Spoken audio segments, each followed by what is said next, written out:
আমার এইভাবে বললে রাত পার হয়ে যাবে। আল্লাহ আমার নবীকে কি মাকাম দিয়েছে ভাইরা আমার। কোন নবী আমার আল্লাহকে ডাইরেক্ট দিদার পাননি, কোন নবী আমার আল্লাহকে চামড়ার চোখে দেখেননি।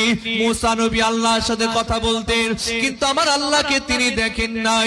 মুসা নবী একদিন আল্লাহকে বলছেন, আল্লাহ আমি আপনাকে দেখতে চাই, আপনার দিদার পেতে চাই, আপনার সাক্ষাৎ পেতে চাই। আল্লাহ পাক আমি মুসা আপনাকে দেখতে চাই। আল্লাহ বলেন, মুসা লাম তারানি, তুমি আমাকে দেখতে পাবে না। মুসা নবী শুনবেন না, না আল্লাহ আমি আপনাকে দেখতে চাই, আপনার দিদার পেতে চাই। আল্লাহ পাক ওই সময়ে নূরের একটা তাজাল্লি দিয়ে, নূরের তাজাল্লিতে মুসা নবী বেহুশ হয়ে পড়ে গিয়েছিলেন, কিন্তু আমার আল্লাহর দিদার তিনি পান নাই।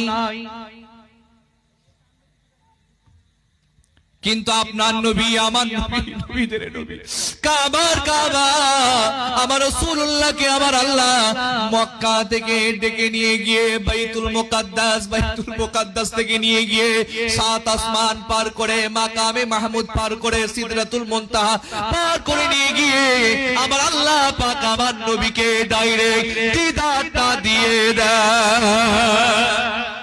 একটু জোরে হবে না? মহব্বত করে হবে না? কি মাকাম হুজুর, কি কোন